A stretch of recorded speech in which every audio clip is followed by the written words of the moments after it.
Magandang hapon, mabibilis na balita kasabay ng uwian, hapunan at pahinga. Mga up-to-date na balita ngayong araw ng Biyernes. Garantisadong mabilis lang to.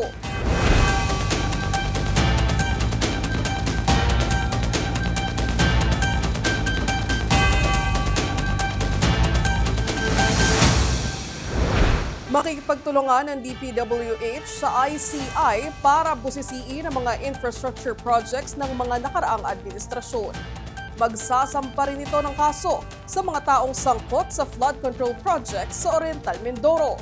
Mabilis na balitang hatid ni Enzo Lacap. Full cooperation. Ito ang siniguro ni DPWH Secretary Vince Dizon sa itinatag na Independent Commission Infrastructure. Nasisilip sa maling paggamit ng pondo at posibleng korupsyon sa government flood control projects at iba pang infrastructure projects. We will cooperate fully with them. We have already secured the documents here in DPWH Central, and we have ordered securing of documents throughout the country at the regional and district offices to prepare for the investigation of the Independent Commission on Infrastructure. Sinabi rin ni Dizon na magsasampa ng kaso ang DPWH sa mga sangkot na kawani ng kagawaran at mga kontraktor sa nakita nitong 3 ghost projects sa Barangay Tagumpay, Oriental Mindoro nitong Martes, kung saan ilan sa mga kontraktor nito ay SunWest Incorporated, St. Timothy Construction Corporation at Elite Construction. Non-existent ang 3 flood control projects sa nasabing probinsya, kahit nakadetalye pa ito sa General Appropriations Budget, habang substandard naman ang isa sa mga ito. Ano naman ang mangyayari sa mga proyektong naiwang nakatiwangwang? Unang-una, hahabulin natin lahat ng bonds, lahat ng warranties and securities na nasa kontrata nitong mga kontraktor na ito. Meaning, may warranty dapat yan. Nasa kontrata yan. Ito na yung part ng mga civil obligations, no? Yung kailangan ibalik ang pera ng taong bayan. I will meet with the Anti-Money Laundering Council sa Lunes para ma-discuss na natin ang possible freezing and later on forfeiture of assets ng mga involved dito. Ngayong araw ay pinirmahan na rin ni Dizon ang dismissal nila Bryce Hernandez at JP Mendoza na parte ng BGC Boys. Una nang nasampahan ng kaso ang district engineer na si Henry Alcantara. Samantala, nag-issue ng recall order si Migrant Secretary Hans Leo Kakdak kay Labor Attaché Monique Maglanque na kasalukuyang nakatalaga sa Los Angeles. Ayon kay Kakdak, inisyu ang recall order para harapin ni Maglanque ang investigasyon hinggil sa koneksyon nito sa MBB Global Properties na sangkot umano sa maanumalyang flood control projects na isiniwalat ni Senator Ping Lacson. Nilinaw ni Kakdak na walang ipinataw na parusa kay Maglanque. Ito anya ang pangako at transparency ng ahensya alinsunod sa EO number 64 ni Pangulong Marcos.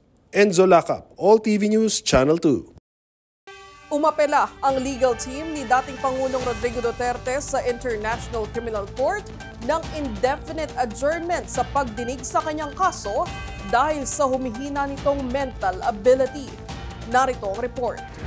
Sa isinapublikong dokumento ng International Criminal Court hinggil sa hiling na indefinite adjournment ng proceedings ng kampo ni former President Rodrigo Duterte, iginiit ni Atty. Nicholas Kaufman na hindi sapat ang kakayahan ng kanyang kliyente para maisagawa ang kanilang depensa. Matatanda ang ipinagpaliban ng ICC Pre-Trial Chamber 1 ang pagdinig para sa kumpirmasyon ng mga kaso laban sa dating Pangulo na isasagawa sana sa September 23 dahil hindi raw fit to stand trial si Mr. Duterte. Dahil sa cognitive impairment o problema sa kakayahan ng mag-isip, hindi kayang humarap sa paglilitis ng 80 taong gulang na dating Pangulo. Ayon sa kanyang legal team, malabong bumuti ang kalagayan niya, kaya dapat nang i-adjourn ng lahat ng proceedings sa kanyang kaso. Lahat nila ng kanilang nakalap na medical information sa kalagayan ng dating Pangulo ay nagsasabing matindi ang dinaranas nitong cognitive deficiency na nakakaapekto sa kanyang memorya at iba pang kakayahan. Noong July 17, 2025, natanggap raw ng defense team ang neuropsychological evaluation mula sa isang anonymous expert na nagpapatotoo sa cognitive decline ng dating Pangulo. Bukod sa evaluation, isinilalim rin ng dating Pangulo sa MRI at CT scan kung saan natukoy na dahil sa kanyang cognitive decline, hindi na sapat ang kanyang kakayahan na humarap sa isang trial. Hindi na rin daw lubos maalala ng dating Pangulo ang mga nangyari sa panahon na relevant sa kaso para mag-testify. Ipinunto rin ng kampo ni former President Duterte ang Rule 135 ng Rome Statute na nagsasaad na dapat tiyakin na may kakayahan ng akusado na epektibong i-exercise ang kanyang karapatan dahil kung pipilitin siya, posibleng humantong ito sa miscarriage of justice. Dahil anila sa hindi magandang kondisyon ng kalusugan ni Mr. Duterte, naapektuhan nito ang kanyang kakayahan na i-exercise ang kanyang mga karapatan na mahalaga para sa isang patas na paglilitis. Hindi na rin daw makaalala ng mga pangyayari ang dating Pangulo kahit na miyembro ng kanyang pamilya o kanyang defense team. Hindi rin ito lubos na maintindihan ng legal proceedings na kanyang hinaharap sa ngayon, pati na ang dahilan kung bakit siya nakadetain ngayon sa ICC. Isang araw bago ang kaarawan ni Pangulong Marcos, binuksan ang Malacanang para sa isang salo-salo kasama ang ilang taga-suporta. Dahil magsa-celebrate na ng kanyang 68th birthday bukas si Pangulong Marcos, binuksan sa publiko ang Kalayaan Ground sa Malacanang Palace ngayong araw. Nagkaroon ng simpleng programa para sa Pangulo, pati na ang isang munting salo-salo kasama ang daang-daang taga-suporta niya. Kasama ng Pangulo si First Lady Liza Marcos at bunsong anak na si Vinny na nag-ikot sa Kalayaan Grounds para isa-isang makabati sa mga bata at taong nagpunta sa palasyo. Ang Pangulo mismo ang nagmaneho sa isang golf cart para magpasalamat sa mga taong nakisaya sa kanyang advanced birthday celebration. Ayon sa Malacanang, tradisyon na para sa Pangulo ang pagbubukas ng pinto ng Malacanang para sa publiko tuwing kaarawan niya bilang simbolo ng pagiging malapit ng Pangulo sa mga Pinoy na kanyang pinagsisilbihan. Happy birthday, Mr. President! Naghahanap ka ba ng alternatibong paraan para bumaba ang singil niyo sa kuryente? Trends sa nauusong electric vehicles? Ito na ang programang sasagot sa mga tanong nyo. Nagbabalik para sa mabilis na balita, si Enzo Lacap.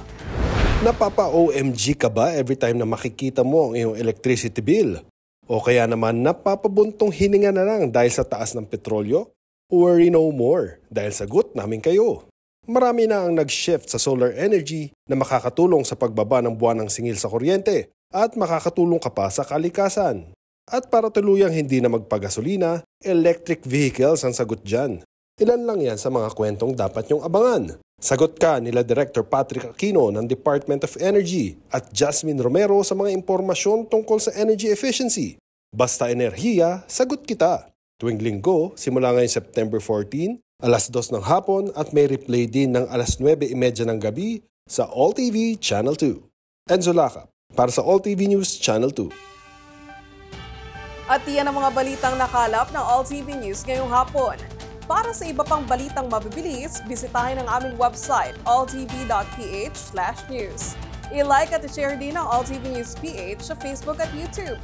At makinig sa All Radio 103.5. Mapapakinggan na rin kami sa Spotify. Ako, si Michelle Giliang. Magandang hapon. Happy weekend!